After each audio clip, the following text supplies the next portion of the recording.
The Marinade. There's no O in Marinade. Let's try it one more time. Ready? 1, 2, 3. The Marinade. Marinade. Bone marinade. The That's Marinade. The Marinade. With Jason Earle.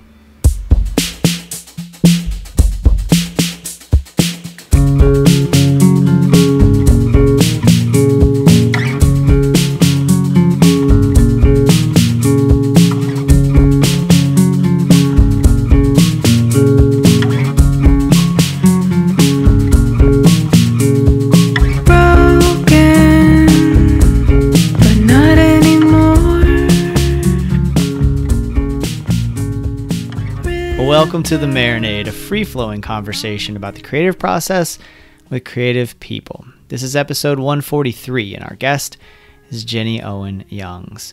Jenny is a singer, songwriter, author, and podcaster originally from New Jersey, who now makes her home in Maine. She has written mega hits for the likes of Pitbull and Panic at the Disco, but my introduction to her was at Jackrabbits, a small, iconic rock club in Jacksonville, Florida, 10 years ago. On that night, Jenny stood out on a stage that included heavyweight songwriters Chuck Ragan and Rocky Votolato. Since then, her songs have been featured in the likes of Bojack Horseman, Grey's Anatomy, and Weeds. Her Buffy the Vampire Slayer podcast, Buffering, has spawned its own subculture, which you'll hear about in this episode.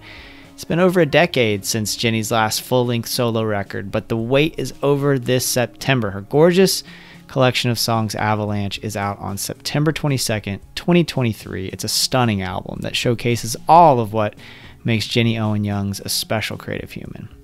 Everyone, it is my great honor to bring you my conversation with Jenny Owen Youngs. It's quiet in a big hotel bed. Birds come singing a song. We sing along. Well, again, thank you so much. I'm really excited to talk to you. My introduction to you was the 2013 Revival Tour with Chuck Ragan and Rocky Votolato. And I thought that Dave Hawes was on that with you in Jacksonville, but the internet claims he wasn't in Jacksonville. So I don't know whether that's true or not, and I don't know whether, because I swear I've seen you twice, and that, like, I think you've played Jackrabbits twice in my mind. But before we get in the weeds about whether or not you were on a certain bill or not 10 years ago, I just want to tell you that day at the Revival Tour, and we're talking about these powerhouse songwriters, right? Like, I know Chuck was there, and I know Rocky was there. And I had been a fan of Chuck's for a long, long time because I was into hot water music. It was one of the few, like, punk bands I was really into, you know? And so there's these, like, you know, these kind of heavyweights, right, on this thing, and you stood out so powerfully in that lineup. Like, I walked away from that going, wow, this is somebody whose music I'm going to listen to forever. This is somebody who I'm really excited about. So in the back of my mind, I've always had, like, I'd love to sit down with you for an episode of The Marinade since I started this thing 6 years ago. And so it's like a true thrill to get to talk to you. So thank you. Oh my gosh. It's my pleasure. Thank you so much for having me. I love that you were at that Jackrabbits show. Chuck is, like, you know, has been a great gift upon my life. He is just, like, such an amazing musician and, like, an incredible dude who, like, you know, by way of him, I met so many people in that world that I've gone on to tour with and collaborate with. And I'm just, like, so thankful. And here we are, yet another person that Chuck has brought me to. So cool. I mean, yes, and he seems like someone who is quite the uniter in that way, you know. And he's been on the show. It's been, gosh, 5 years now since I got to interview Chuck, but I managed to wrangle him. He's a difficult man to wrangle. I managed to wrangle him in person. I got to talk to him after his set in St. nice. Augustine, which was really, really cool. But I'm really interested, also, it was so fun. I was listening to your conversation with Cameron Esposito, and from 7 years ago or something now, I guess that you were on her show Query, which is like the fucking perfect name for the show. Like how brilliant, of course it is, right? But you mentioned the revival tour, and sort of you mentioned in it that sort of like the having conversations at that time about coming out publicly and like being with those guys. And I wonder if you remember that, and you could take us back to the revival tour, and not just that part, but just sort of that experience. I know our listeners are going to be excited to hear about just sort of what it was like to be on that tour. And if you do remember that moment that you described, sitting in a parking lot talking to those guys about this momentous decision in your life.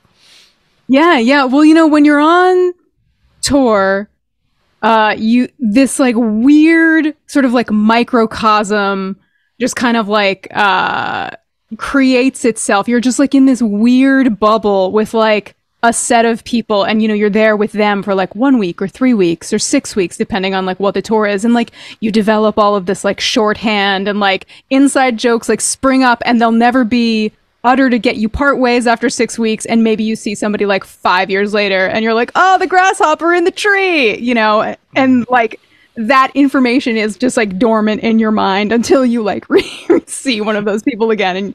And so the revival tour was like that, as all tours I find to be, but just really populated with such special people. I got to do it in 2009 and again in 2013, and it's just it's just an amazing rowdy, like it's a real no saddle, no lessons, like giddy up kind of thing.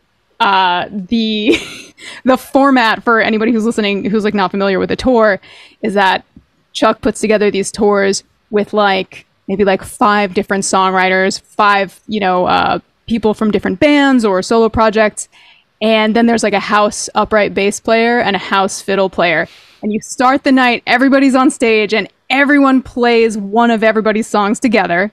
Then you've got little mini sets by each artist all through the night. And then we have a closing set at the end. That's another big collabo fest. So it's like 3 hours of just like constant, for me, it's like 3 hours of like absolute, panic, but the nice kind, where I'm like, okay, I know I just got off stage and I have to go back up again and play a harmonica thing really quick on this one song while Rocky's up there. And then I'm good for like 20 minutes and I can pee and get a drink. And then it's time for the tambourine, and then it's my set. It's like very chaotic, but like in the absolute best way. Extreme, like kind of it would be trial by fire if everyone wasn't so dang nice and warm and welcoming. And that's, it's Chuck especially, but really everybody, he really brings people together, and he really also has great taste in people. Like the folks that he involves in those tours are just like all, one is nicer and more talented than the next, Yeah. Man, it's just like, it was such a special, so I'm glad you described the format, because some of it, I've actually been doing this whole podcast series where I'm telling stories from like shows I've attended over the years. Somebody had suggested it on Twitter, and because I'm always like, oh yeah, this show or that show, and because I've just spent so much time going to see really cool stuff, and that one is one that I'm trying to mine my memory for, because it was 10 years ago, which is so wild to think, and so much has changed for you in those 10 years. Oh, sure.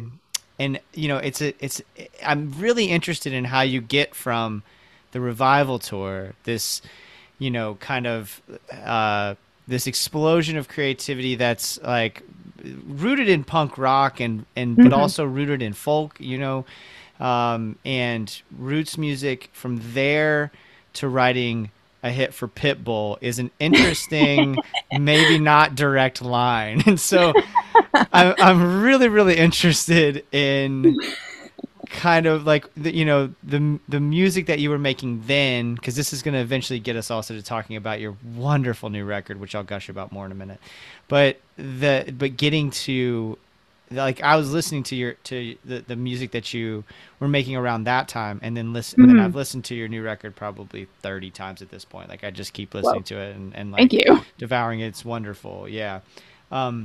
But it's a lot different from the stuff you were doing back then. So as I hear it. So I'm curious about sort of how you got from, you're on the Revival tour with those guys, making the records that you were making at that time, to you make your way out to LA and start to co-write and to do the kind of more pop sort of writing. Can you talk about like how you get from A to Z or whatever? Yeah. So right. 2013, Revival tour, very important parking lot conversation that did occur in Austin that kind of like set like one part of my life into motion where it had been kind of in stasis, right? And then I think just the next year in 2014, my manager at the time, Jim, we'd been talking, about just kind of like this and that, and he had been managing for a number of years an amazing songwriter, Dan Wilson, who, is the frontman of Semisonic, co-wrote Someone Like You by Adele, not, just like, that's the tip of the Hitberg, he is just like amazing. And he was, Dan at that time was like looking to start sort of a joint venture with a publishing company and like start signing writers. And he happened to be working with a publishing company that was like founded by this amazing man, Kenny McPherson, who had been the head of Chrysalis Publishing when I first signed to them, when I first, started releasing records back in 2007. So I had worked with Kenny for a number of years, and now Dan wanted to do some JV publishing with Kenny's new company. And Jim was like, do you think this is something? I think this is something you could be good at. I think you should just try it. And I was like, well, I'll try, anything. I was, recently into my 30s, and I had my 30s are the decade that I now can look back on and say, yes, that's like when I realized I could do, whatever, I guess, for at least a little while, So I started taking trips. I was living in Brooklyn, and I started taking trips out to LA for like 1 or 2 weeks at a time. And the folks at Big Deal started setting up writing sessions, and I did some writing with Dan, and it just kind of snowballed from there. I started going to LA so much that I was like, well, I could just live in LA and then I wouldn't have to fly back and forth all the time. I could see what that's like. And once I moved out, the opportunity just kind of like expanded. Just being there all the time meant like, oh, somebody just canceled on this session, a writer just canceled on this session and we need somebody else to slot in. So like I ended up starting to like get into rooms that, I might not otherwise have had the kind of clout to get into, just kind of like last minute fill-ins. And that kind of like blossomed into meeting more and more and more people and writing more and more songs. And then, Pitbull, etc. Poof, I don't know. Well, okay, so can we go back to, you said something in there I'm interested in, which is that part about being in your 30s and like and that realization of, because I think a lot of us go through a similar thing, and when you're making stuff, it can be really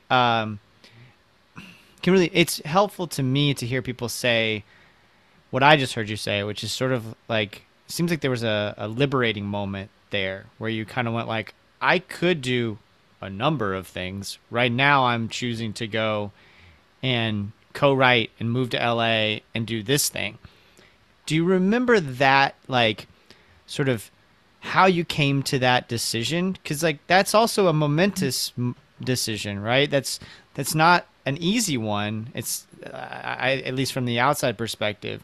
Can you talk about like you in that moment coming to that realization and going like, I'm going to do this thing? Yeah. Well, I think when the idea was first kind of brought up, by my manager, I thought like conceptually, like I'm generally like pretty optimistic and up. Like I try to really, you know, just be open to things and say yes unless I really have to say no, you know? So I said yes, but at the same time, in my mind, I was just like, oh, so giving up. Oh, so admitting defeat. Oh, so, you know, like all of this sort of like negative self-talk. That's sort of like, well, if you're not focusing on like just your music, then you're not you anymore, you know? Oh, interesting. Yeah. There was like a certain level of kind of like internal speed bumpery that I kind of had to like over.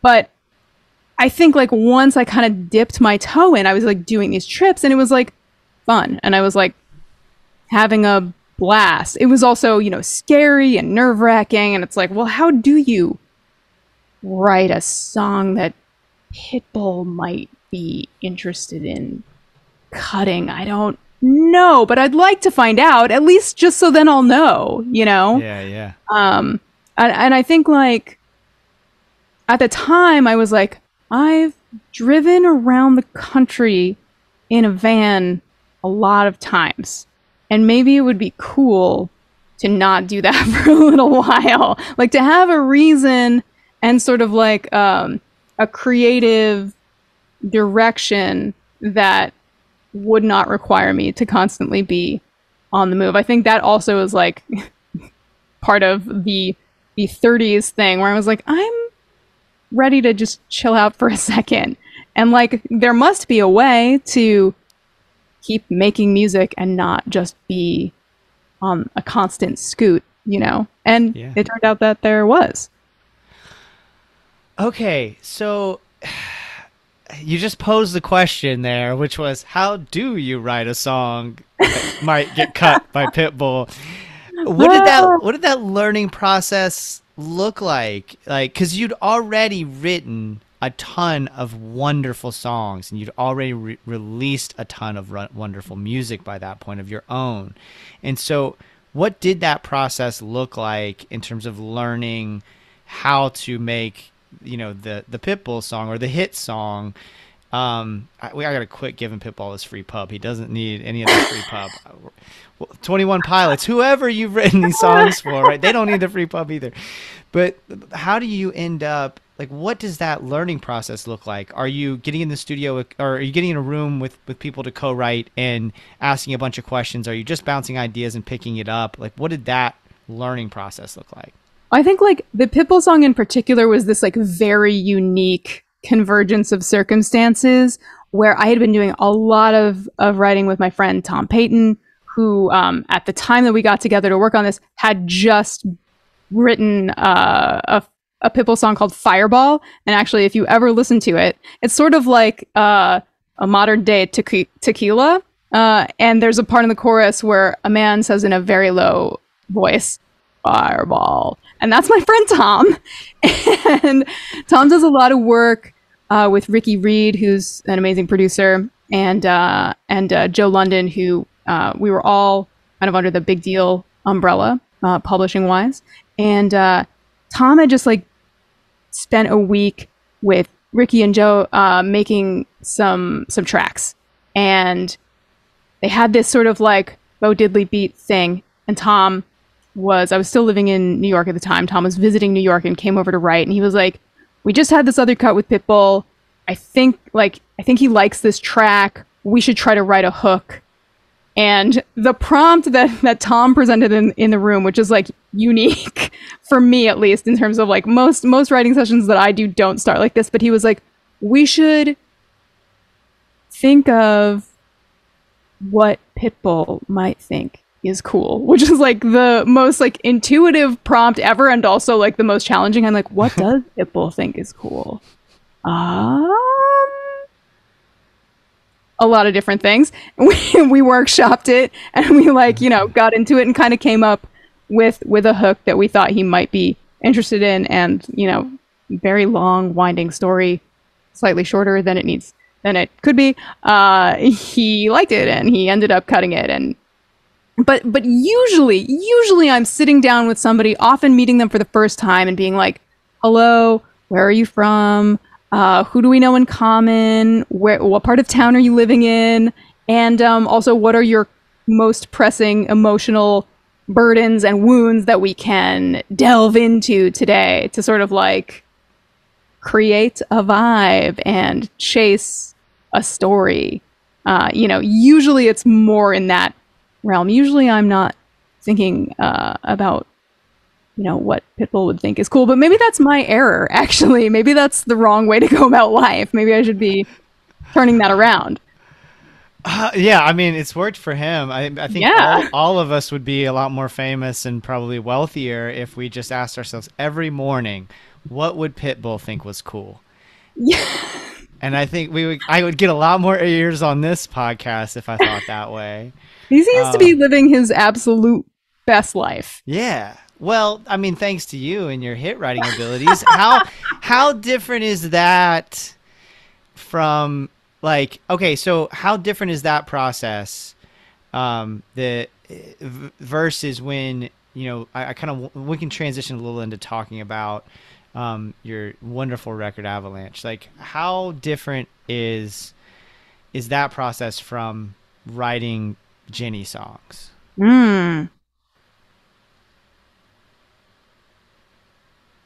Well, I think that there is a lot of overlap in the let's kind of see if there are any wounds around that are open or that we could reopen real quick just to like get in there. Sorry. Both figuratively and literally. I feel like you puncture so much flesh in this record between Knife Went In and Salt, and there are there's a lot of like there's a lot of both figurative and literal puncturing going on in this beautiful record. But anyway, sorry, I'm cutting you off just because that's something that really stood out to me. I think like something that, well, like two huge components of doing so much writing in the intervening years since the last time I made, my own full-length proper studio record is that one, I got like very used to sitting down to write, whether or not I was, in the mood or like felt like the muse was with me or whatever. It became very much more like, let's go find the muse. The muse isn't here. Let's go digging. Let's figure out what's what. And also just learning all of the sort of like tricks of the trade and production techniques and sort of just schools of thought, like absorbing so many other people's kind of like songwriting philosophy and melodic tendencies and all of that stuff, just grist for the mill, That's like one huge part that just kind of like accumulated and kind of like honed, I think, a lot of my kind of internal writing processes. And the other thing is that I got to know so many writers that, when it was time to write for me, I was like, oh, I have actually a very long list of names. I don't even have enough time to write with all the people that I'd like to. But I know, so many people that I'd love to sit down with and kick the ball with. And, that really is a huge part of this record. I wrote a lot of these songs with some of my, closest buds and most frequent collaborators. There's just some really amazing writers who were kind enough to spend some time with me working on these songs. I'm so glad they did. It is such a such a beautiful record. And it was so fun to do this research, to go back and re-listen to your catalog and then listen to this. And what I hear is, this is, again, I've been listening to you since 2013, and at that time you totally captured my attention, and this feels like such an enormous step up from a thing that already had my attention, right? Like, you already had me. I mean, again, going back to that revival tour, how I walked away from there being like an evangelist for Jenny Owen Youngs. And then to hear this is so exciting, because I think, I don't get excited about records that aren't top to bottom great, right? Like, I mean, I listen to so much music, and I'm constantly listening to the things that I'm pitched from, but then I'm also listening to things that I want to listen to and my favorite artists. And so it's to really, really get me the way this one has, it's got to be top to bottom flawless, and it is a powerful record. It is lyrically gorgeous. It is you have this way of dealing with really heavy themes in such a accessible and beautiful way, and then finally, and I'll stop gushing for just a second, and then I want to dive into the record. But finally, the other thing about it is that, and this was interesting to me as I listened to your other stuff too, your voice really shines on this. You have such a beautiful voice, and your voice really shines on this record, I think more so than it has on your previous work. Oh, I mean, thank you so much for all of the incredibly, incredibly kind things that you just said. I think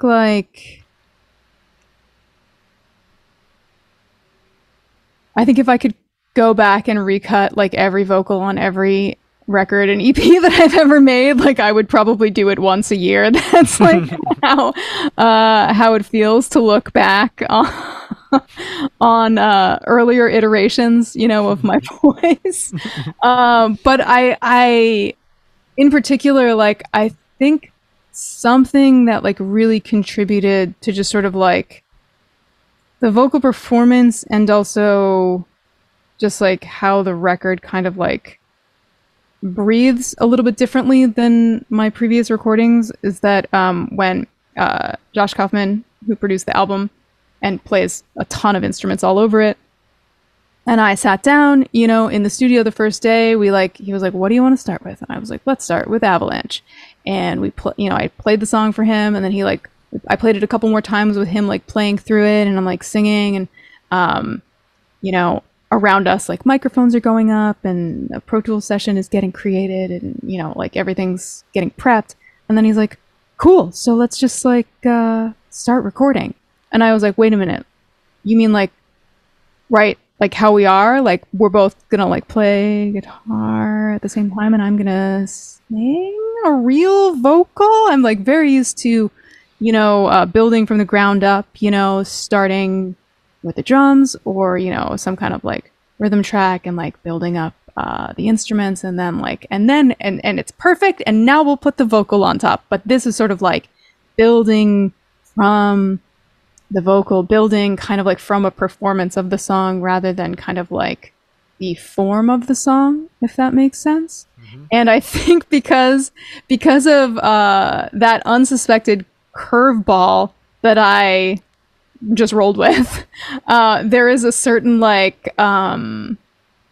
there's a certain careening around the curves, like holding on by my fingernails. Am I gonna make it through this take? Kind of like, just a lot of processing going on. And I think that like it kind of brings maybe like an immediacy to the vocal. And this is just my take, and I can't be on the outside of it, so I don't know if that sounds like anything, but that's what I think. It sounds like it got you out of your head. It sounds like it got you out of your head and just let you do the damn thing. And, oh yeah. And that's how we end up with such just gorgeous vocals. I mean, and again, not that the vocals previously weren't also beautiful, but I just think your voice really shines here. And again, I've given the record a lot of time and energy and really carefully listened. And as I do, that's interesting to hear you say, because it sounds as though you were able to sort of let go and just do what you know how to do, right? It's coming from more of a place of, like a place of, survival is not the right word, but like it sounds almost sort of like you were just sort of raw in that moment, right? In the way that you were doing things, instead of getting lost in your head about what it sounds like. Yeah. I think there is a certain, you only have so much processing power. And so if you're like, my hands are doing this, my voice is doing that, I gotta, be thinking about the words and like when to change my hand positions and stuff. You can't be overthinking, like, was I just like ever so slightly flat there? Or am I completely inside my head, just coming up with every single trapdoor that I can think of to make myself, second guess what's going on, and I think Josh and D. James Goodwin, who engineered the record and mixed it and mastered it, and Jillian Pelkonen, who were everybody was in the studio every day, and they just like did such an incredible job making the space feel just like very safe, warm, open. There was not a lick of like, there were no bad vibes to be had, and everybody who comes into the room contributes to that. You know what I mean? And like they just like made it easy to let go, as easy as it could possibly be to let go. Yeah. Oh, that's awesome! It's so great that you have folks like that, and you develop those relationships, so that you can get to a place where that kind of magic can happen. You mentioned Avalanche, which leads off the record, and I think it's such a fitting beginning to the album. There's a few other songs that stood out to me, and honestly, I mean, I wish we had time to just go track by track. I wish we had like a whole podcast series on this album, but the very next song is Knife Went In, which I referenced already. Oh yeah. And is lyrically, to me, on the record, it's the most sort of like stunning, and part of that is the visceral nature of a knife going in. But there's a lot there, right? There's a whole lot to this song, specifically lyrically. Can you talk about that tune and like how that song came together? Yeah.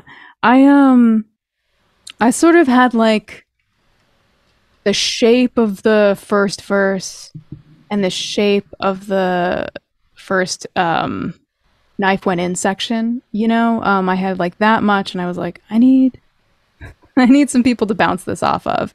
And I got together on Zoom with two people that I have written so much with, Bess Rogers, who is an incredible writer, and we've worked on a bunch of my music together. We wrote a whole album together that is buffering in the background somewhere that will one day emerge into the world. Was that a little plug for your podcast? No. I've ruined that word for myself. Bess is just like such an extraordinary writer, and we went to college together. We've known each other for over 20 years at this point, and I just trust her so much, and she's so talented. And then Tyler Demarest, who I met through my publisher, who I've done a bunch of like sync pitch writing for this and that. We've done just a whole bunch of different kind of stuff, a whole bunch of different kinds of songs together. And I thought that he would be maybe like an interesting sort of factor to bring in, along with Bess, who I've done so much like me writing with. And Tyler, I thought that the Knife Went In section was the chorus, and Tyler was like, no, I think there's like something after that is the next thing. And I was like, oh, interesting. Okay, so we kind of like banged around with that and kind of found the shape of the Hold Me Close. Like, what's great about writing with other people, especially when there's like trust and mutual respect, is that like, I don't know if I could have ever imagined before that day writing a lyric for myself that was Hold Me Close. Like, it's just so vulnerable. But I think like they made me, like the three of us, by our powers combined, we were able to find that line and feel awesome about it, which I think is like just kind of the magic of different people's brains coming together and being like, no, actually, I think it's okay. It's okay to want to be held close. It's okay to say that in a song. You don't have to say something else instead. You don't have to be obscure when you can just be direct sometimes. And then you can be obscure and weird, and you can kind of like go back and forth. There's this Paul Simon thing that I'm gonna paraphrase and hopefully do a good job. I believe he said something like, when I'm writing a lyric, I try to say, you know, something complicated and then something simple right after, so that like the person listening has like kind of the leftover space to like keep processing the first thing I said while they listen to me say like, you know, there I was or whatever, you know, like something that's much easier to digest. And I think like the same can be true maybe of the sort of like more visceral knife stuff in the lyric, and then like juxtapose that. And there's like kind of like an implied, I don't know, violence or sharpness, you know, to that. And then putting that right up against Hold Me Close feels like, you know, that's the intersection I want to be at personally. Yeah, well, as I listen to it, right, there is the literal knife going into the skin, but then there is also just the vulnerability and the recognizing of somebody else being someone that can complement though, and can not only understand but also sort of pick up and complement those wounds. So there's like the figure, like as I listen to it, there's the figurative of, you know, somebody finding somebody who can appreciate those scars, but they can also, you know, fill that hole in so many ways. And, you know, like, cause we, you know, to butcher Townes Van Zandt, you know, we all got holes to fill, and them holes is all that's real. Like that idea that like we all have it. And when you picture a literal knife going in, that really helps to set the stage. Now, it's also forces the listener to be pretty vulnerable too, because I've got to go on this journey where I'm picturing a knife going in somebody, right? And then I have to be open to this kind of this violent thing that actually is quite tender and beautiful. Listen if you dare and join me in peak vulnerability. Yo, she goes on to talk about arrows going in and how they hurt worse coming out. No, they're barbed, you know? So let's talk about, that's on Salt, right? So let's talk, because that's another one that stands out to me, not because I'm some kind of masochist or something, but another one that stands out to me on this record full of wonderful songs. Can you tell me about about that song as well? Yeah. I wrote that song with Christian Lee Hudson. We also wrote Everglades together. So there's two songs that we wrote together on the record. That's the other one I want to hear about. So perfect. Awesome. I mean, Christian's just amazing. We had written a song called Living Room that was on an EP called Night Shift that I put out like a handful of years ago. And he's another person that I just met through my publisher, and I just loved him so much right away, and was like very comfortable, and he's just like got such a very spidery way of writing chord progressions that's just like so cool and satisfying. I think for Salt, we kind of like, we sort of like took the three verses, like each verse is kind of like a different vignette that we're just sort of like ducking in on, and there, like each one feels like very specific, you know, like kind of hyper specific, and then just like continuing to come back to a chorus that's very simple. It's also very unusual for me to write a chorus that's just like one line that repeats. That's like, you know, it's not my first impulse. I'm like, let's make this complicated. Let's just like really get every word in there if at all possible. But I think like that kind of simplicity makes more space. Is that Christian's influence, like that you did, or is that something you consciously came up with? Like, how did you make that decision to not say more? I think that was, if I'm remembering right, I think that was my thought, because I found that line and then I was like, well, I'd like to say it again, actually. You know, definitely something, you know, that's a newer, more or less like a newer, I think, feature or tendency for me. It can just be, you know, relatively simple, and then it makes that extra space for these sort of like individual snow globes of the verses, you know, and then an instrumental bridge. Why not? Why not? Why not? Well, This song has everything. It does have everything. I think that's such a great point. Hey, we're about to get cut off here. Can Yeah. we end this and click on the same link and start again if you have a few more minutes? Absolutely. I'll be right back. Awesome. Thank you. All All right. Right. And we're back. This is where I like to remind folks you can go to patreon.com/marinade podcast. For as little as $2 a month, you can support the show, and maybe the next time we do one of these, I won't have to ask the guest to click on another link. Head on over there, everybody. We were just talking about your record Avalanche, and we were talking about Salt, and then I'm curious also about Everglades. And it's interesting that you had the same co-writer there. Like, that's another song, and maybe I just gravitated toward being here in Florida, right? Maybe just like knowing the Everglades themselves, and that may have been what grabbed me about it, like the just sort of being able to put myself in that place so easily. But that's another one that stands out to me on this record full of standouts. Can you tell me about that one? Yeah. Let's see. In December of 2017, I got asked to play this big holiday benefit show with lots of fancy people.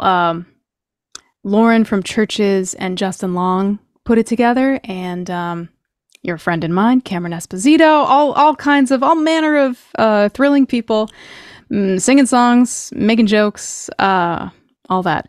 I am a punctual person, so I got there to load in like very early and did my like check and whatever, and then I was like, well, sometimes I'm shy, sometimes I'm party Jenny, but sometimes I'm just feeling a little shy, so I tucked myself into a corner in an empty dressing room and was just like noodling around on my guitar, and kind of found that first figure, and just made like a voice memo on my phone of just kind of like that first like basic verse shape, and then I was like, okay, that feels interesting. I'm gonna come back to that when I'm not in this state, and I think I must have had a writing session with Christian not too long after that, and showed it to him, and we just kind of like started picking it apart. And what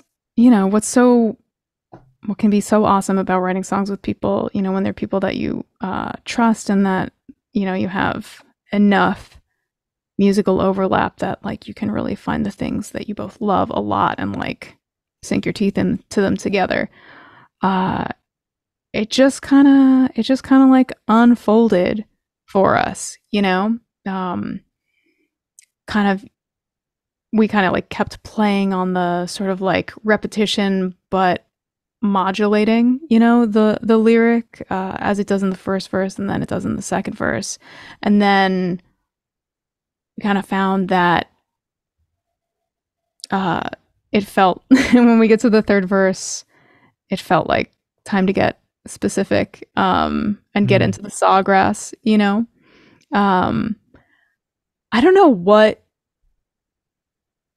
a lot of the time in sessions people will like be, you know, oh, you'll have a melody and you're like, oh yeah, well, maybe it could be like this, and you like sing a thing and you're singing nonsense, but somebody's like, oh, did you just sing, you know, in the light of the seventh sun or something, and you're like, no, I would never do that, but why do you like it? And they're like, oh yeah, that's amazing, you know, like the misheard lyric in the writing session, it's one of, you know, writing session's greatest weapons and most prominent kind of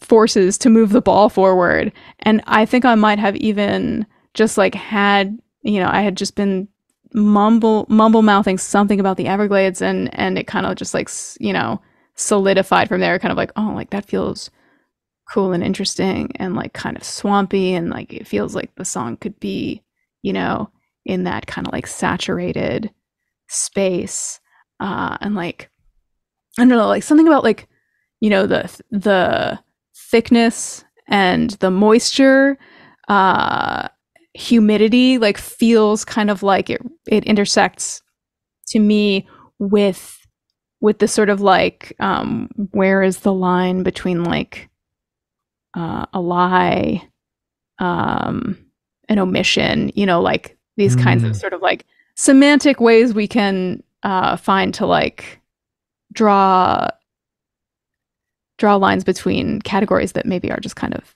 the same thing. Oh, you know? wow. Yeah. Wow. How often does that happen where like you're at Justin Long's party and you have a song idea, or like how often are you in a place where otherwise maybe isn't necessarily conducive to I need to write a song, and you have the idea, and then what do you do in those moments? Oh yeah. Well, this is, you know, voice memo app has become like absolutely invaluable part of my life. Usually when I have ideas, I'm like in the shower or washing dishes or maybe taking a walk, and I'll just like sing something into my phone. I'm not usually at parties that Justin Long is throwing, just to be clear. Especially now that I don't live in Los Angeles anymore. There just aren't really any Justin Long types living in southern coastal Maine that I'm aware of. I might be actually the Justin Long of southern coastal Maine. Could that be a thing? You could end up at like the Bush family's parties, I think, which would be a totally different kind of experience. Yeah. A little bit to the north, we've got some Bushes. We've got Martha Stewart's place. There's some people that I could crash in on, but I don't think that they would appreciate my musical stylings if I had to guess. That'd be really interesting. That's for sure. Okay, so but like if a moment like that happens, because it seems like, well, this kind of leads me to another question, which I think will get us into podcasting, which is like you have all these creative outlets. You've got your records, you've got songs that you're writing, you know, for other folks. You have, like, as I was doing this research, an incredible amount. You put me to shame in terms of the amount of podcasting you've done. It is amazing how much work you've done and produced, like, out there in terms of your podcasting. So that creative energy, when you have, like, you've got voice memos for song ideas, how else do you structure your life to make sure that you're getting all these things done? Oh man. Well, because also, real quick, sorry, because also, like, it's all at a really high level, right? You're doing all of this at a very high level. So how are you able to, like, do it while also maintaining that quality? Oh, well, that's very kind of you to say. Thank you so much. I think that until the last couple of years, one thing that I did was just work all of the time. Like, work 7 days a week and feel guilty when I wasn't working. And I don't think that I would recommend that lifestyle to anyone. I don't think it's conducive to health or happiness. But what I've kind of evolved into is trying to, like, really create a structure and be targeted and efficient. Targeted and efficient aren't really part of my nature, but it's, you know, something that I am continuing to try to, like, cultivate and, like, get better at. But it's definitely, unfortunately, the answer is it's a struggle. The one answer is it's a struggle that I work on every day, and sometimes to success and sometimes to real bad feelings. And the other thing that I would say is that, like, is this a cheat? I have, like, amazing collaborators in pretty much everything that I do, and I feel so lucky to have the songwriting partners and podcasting partners and other creative and sort of behind the scenes people. Like, I think that, like, finding those relationships and not feeling like you have to be an island. Like, I thought for a long time just talking about sort of like life view in decades. In my teens and in my 20s, I was like, no, you have to write every song by yourself, and you have to, do this and that, and you can only do one thing because you have to be like a pure version of whatever yourself, your truest artistic manifestation or whatever. Which is like also a big part of like why when songwriting, like co-writing came up, I was like, oh, that seems like I'm admitting that I'm not good enough to do what I was already doing. When in actuality, it was like, here's an opportunity to do a different version of what you do at like, an exciting level with cool people, whatever. Cool people who think you're good at this too and want to include you, right? Yeah, but I that must totally be a understand what mistake. you're saying. Yeah. I can't say enough how vital the people that I work with on all of these projects, like, I definitely couldn't do, all of it or even most of it, by myself.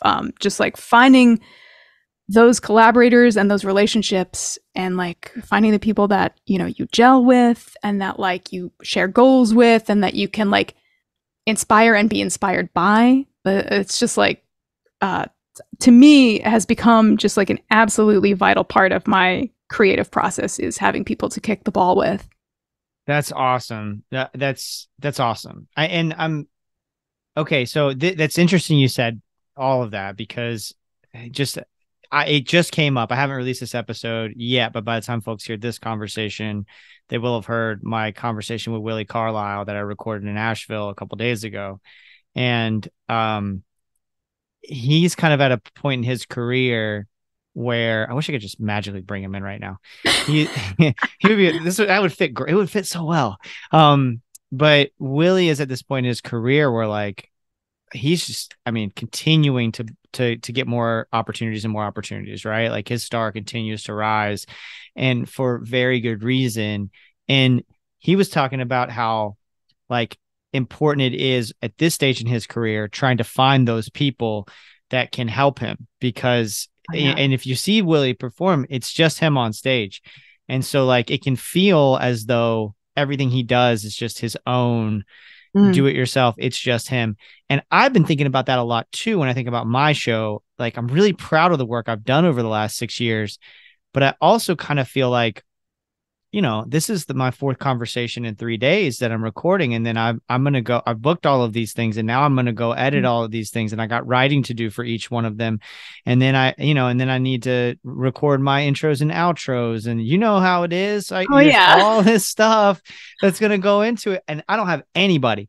And I'm just like thinking about starting to reach out, and it scares the shit out of me because in the past I've entertained it, and folks listening are probably like, yeah, Jason, you've talked about this for fucking 6 years, buddy. But it's true. But at the same time, I've never really gotten past just barely talking about it. I've never gotten to the point where I'm like, I'm going to take an actionable step. I'm going to reach out to a podcast network, or I'm going to see if I can find somebody who can help me with the editing part.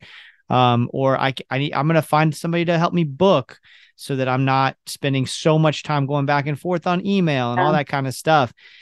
And so like, for me, it's kind of nerve wracking, and it's really helpful to hear you say what you just said, which is like, I'm still kind of at the stage that you were in your teens and 20s where I'm still going like, I'm going to lose something. I'm going to lose some essence of what, cause it is my show. It's my baby, and so you feel like if it's your song and you've written everything, it's like, I can stand behind this whole thing because this is me and I've done everything. If it's just you doing the podcast, it's just me. But at the same time, there's a control part where you don't want to let go of some of that. Like, this is my thing, and somebody else comes in and has the ideas. You have to be ready for those ideas. And a lot of times they're good. And then you got to go like, maybe my idea wasn't as good. And so you have to get out of your ego a little bit. So it's really helpful to hear you say that, and that you went through that process, because it sounds like you went through a process very similar to what I'm considering at this moment.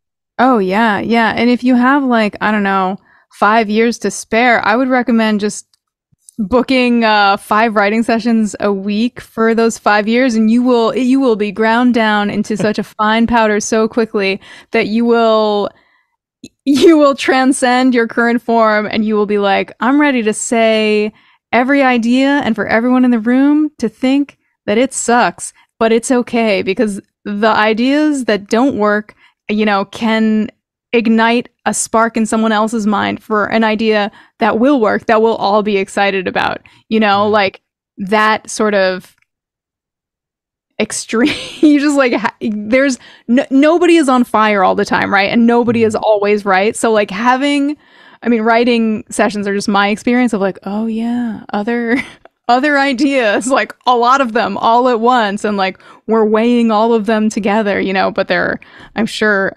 analogs in other industries and like adjacent worlds where you can just like get a face full of like kind of like deep end collaboration, like I'm in the 12-foot part and it's wild down here. There is so many things to think about, but I don't know. I think it's just like good to be to be confronted with. I've found it good to be like, oh yeah, the idea that I had was not as good as that other idea, but now I'm excited because that other idea is here. Like getting the more you do it, the easier it is to let go of my beautiful idea that I loved so much, and instead hold on to this new idea that's so exciting. Oh, that's great. Yeah. Okay, cool. I'll just move to LA and start writing hits. I mean, I think it's settled. Start writing hits and then we're going to take off, baby. So I listened to the very first ever episode of Buffering, your podcast. 10,000 years ago. I'd sort of say it's wild how much you've done since then, like in terms of podcasting. You got another podcast now. You got all kinds of stuff. You got the X-Files. You got apparently you're working on a narrative fiction podcast as well. Yeah. Okay, let's in the background. Okay, buffering once again. So I'm curious. I listened to that first episode and I wanted to listen to I was like, where do you start with this, right? Because there's a lot, and then also there's the interesting fact about that personally is the fact that that you and your wife, your ex-wife, like at the time you were married, and then you weren't, and like I was like, do I go find that, or do I go to and I was like, but then I was like, no, I want to hear what it sounded like at the beginning.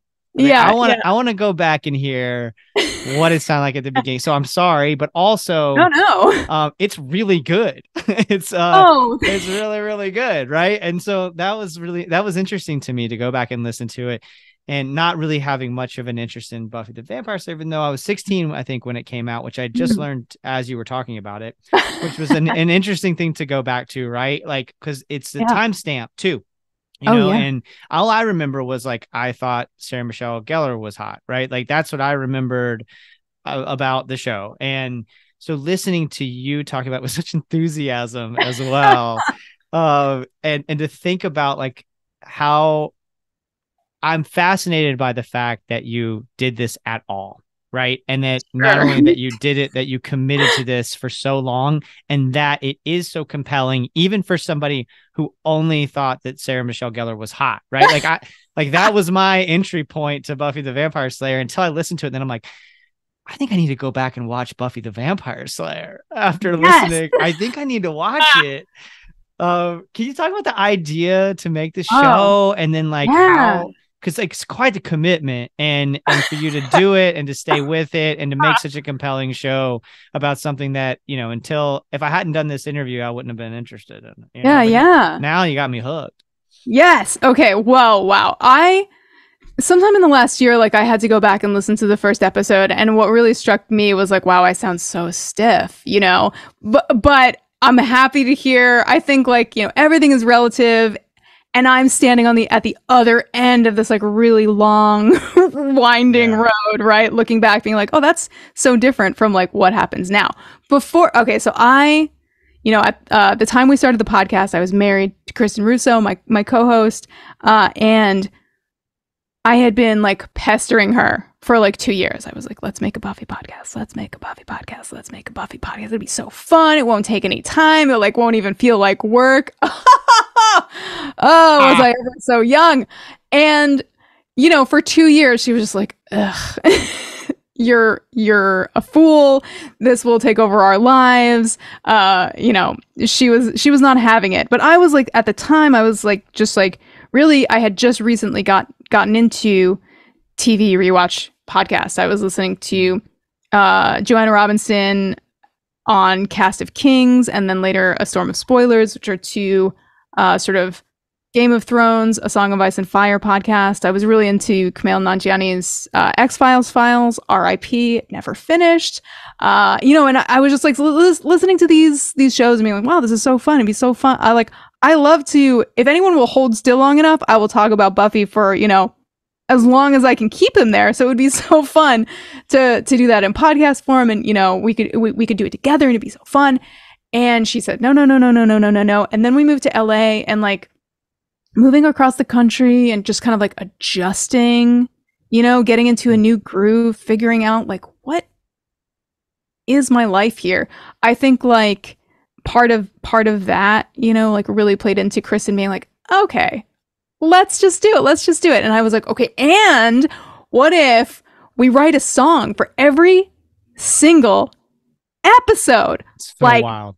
Maniacs. And she was So like, that's a terrible idea that you will regret, but okay. So, we got started. We got like, oh my gosh, we were so lucky, like right out of the gate.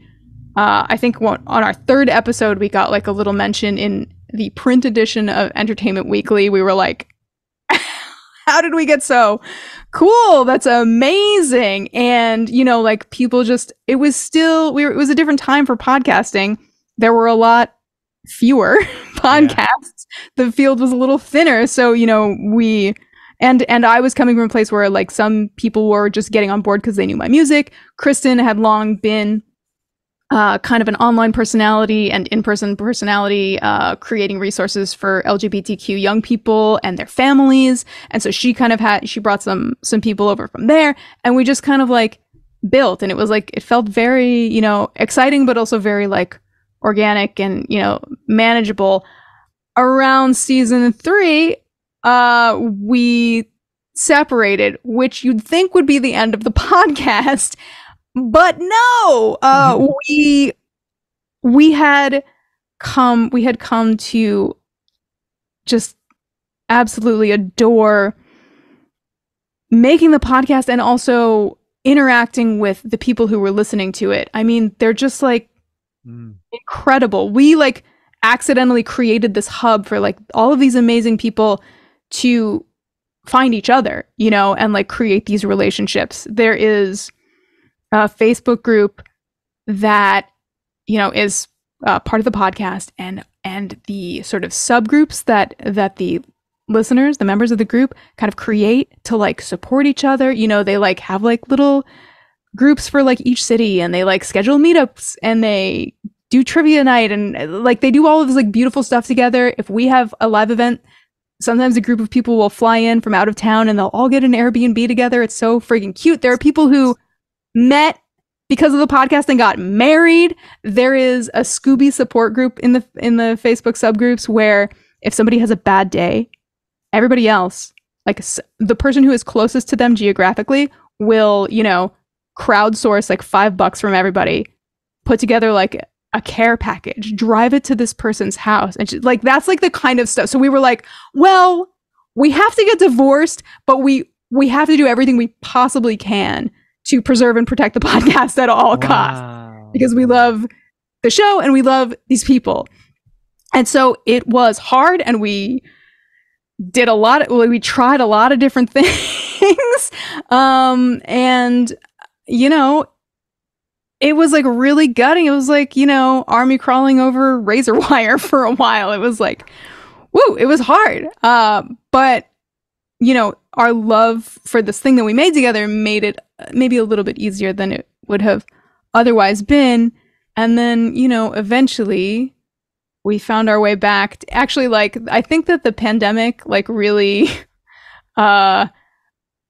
brought us closer together in a weird way, because we were like, we were suddenly so isolated physically from like so many people in our lives, but we were still like constant, like, you know, it's my ex-wife and we talk every single day to this day, you know, which is like not normal, I think, unless you have like a kid together. And like right around peak pandemic, we started planning for this season 6 episode that is a musical episode. And we were like, well, maybe we should write like a few songs. You know, we should like do something extra special. And we started like meeting more because I didn't have, you know, as many writing sessions. I was doing a little bit of writing over Zoom, but it was, you know, I had more time. She had more time. And we just like, before I knew it, we had 17 songs. We just made an entire musical episode of the podcast because we like kind of could, you know, and because it felt like the right thing to do for this sort of like this like real tent pole of an episode of the series. Like, you know, it's like a lot of people's favorite, and like it just felt like a fitting tribute. And also just like through the process of writing these songs together, like I feel like it just, you know, we just like got back into like more of a friendly groove. Like, you know, it was all, we always like were okay and you know, good. But this like, you know, that was like kind of the really big icebreaker that just like made it feel like, oh yeah, we're just like making a podcast, a ridiculous podcast with songs for, you know, no reason. And having a blast together, you know? Oh, that's amazing. That's amazing. I can't imagine, like, I love my partner. And I think if we had a podcast together, it would be great because she's funnier than me and smarter than me, and it would be great. But I don't know if I'd want to do that. And then much less, you know, if it was, you know, if then we broke up, like, no, I don't know if I'd want to. But I think what's interesting, what I heard in there that I find really, really interesting is, and I've experienced it on a much smaller scale, but it still means so much to me. The unexpected consequence of starting this podcast is the community that was built around it. I had no idea. I expected people would like it. I thought it was good. I expected us to have an audience. I did not process that I would make real life friends, that I would end up, you know, going to Minnesota and seeing a drive-by trucker show with Zach Schultz, who was the first fan of the show, who didn't have to be a fan of the show, right? Who I have no connection to other than the Marinade, right? And then obviously our musical taste, which fits into the sort of themes of the show and the guests I've had, but I never anticipated all of the real life friends that I've made, and then how many of them all know each other, you know, who met each other online through the Marinade at some point and then realized they had all these other commonalities. That thing is so cool. It is so exciting. Yeah, I feel like anytime we can get online offline is a win. It's like they're wow, like limitless connection. Wow, it's so cool, but it's also just like, you know, ones and zeros. But until there is something that kind of like takes you out of that space and like makes it, oh yes, real people coming together around something they love. Yeah. Which is awesome. It's so awesome. This whole thing has been awesome, and I really appreciate it. We usually end on what we're getting down on, and that is the art that has you inspired at the moment. So it could be like music you've been listening to, it could be a book or a podcast you've been listening to, it could be a show you've watched from the 90s recently. What are you fired up about? What am I fired up about? What a great, timely question for the present. There is a band called Broadcast that is new to me, but they've been done for a while. Because the singer passed away some years ago, but I heard them once described as from the 60s, but also the distant future. There's this sort of like sonic intersection happening that like feels so amazing. I would highly recommend to the uninitiated Broadcast. That's been lighting my fire. All right, I'm going to check it out. When you first said that, I thought you were talking about Caitlin Crisco in the Broadcast, who are friends of the show. And when you said that the lead singer had passed away, I was like, wait, no. She played last weekend. I know she's still alive. I just exchanged a message with her. Actually, Caitlin's still alive, very much alive and making kick-ass music. So broadcast though. All right, cool. That sounds, the way you just described that sounds like that's my shit right there. Yes. Like yeah, that sounds like something I gotta check out. Awesome. Well, Jenny, this has been a true honor. Thank you so much for all of your time and energy. Thank you for this gorgeous record. I've spent so much time with it. I'm going to continue to spend time with it because it has been just such a delight. And it's just, I'm really fired up for folks to hear the record. And I know folks are going to feel the same way that I do about it. It's absolutely beautiful. You've done an amazing job. And thank you. I got to go watch Buffy the Vampire Slayer now, but I really want to just thank you again. Thank you so much for having me. And I wish you an incredible journey with the chosen one and her friends. And just know that, season 1 is a little bumpy, but it's a half season. You'll get through it and you'll be stronger for it to enjoy season 2 and onward. Oh, I'm so glad you gave that warning on the first episode too, right? You all talked about that during the first episode, that like, hey, just, it's a little bumpy, but it's worth it. Right. And, I think, I think what hooked me actually was the way you described one of you. I don't remember who was describing it, but you described, I think it's when we first meet Buffy, maybe in the bedroom. There's like a bedroom scene, and you were describing like the lighting, and it just went from like, the version of teenage horny me thinking about, Sarah Michelle Gellar to like, oh, this is something, this is a piece of art that people are fired up about, it like helps me to look at it through such a different lens. And so, yeah, anyway, I think I'm going to dive in and check it out, but yes, dude, thank you so much. I really appreciate you. Thank you so much for having me. And thanks for listening to the record. Oh my gosh. Oh yeah. It's awesome. And we're getting a message in the chat from Julia who says, to its credit, season 1 has the episode Teacher's Pet, which is a classic. Okay. Julia, if you want to jump in here. Okay. All right. I love every single episode of Buffy the Vampire Slayer. So like, I'm just trying to I just don't want to lose anyone who might be dissuaded. Yeah. So yeah, for folks listening, that's Julia Casey, who is Jenny's publicist. And if we end up keeping this in the show, I want to make sure I'm giving you credit that you jumped in that chat quick, though. Like, let's be clear. Season 1 has a classic episode. Hell yeah. All right, cool. Thanks, y'all. Take care. I appreciate you. Thank you so much. Bye. Hold me close. You're the only one who knows. You're the only one I need. So keep holding on to me. So keep holding. Jenny Owen Youngs, y'all. Thank you so much, Jenny. Thank all of you for listening. JennyOwenYoungs.com for all things Jenny. The song you're hearing in this episode is Knife Went In from Jenny's magnificent new record, Avalanche, which will be released on September 22nd, 2023.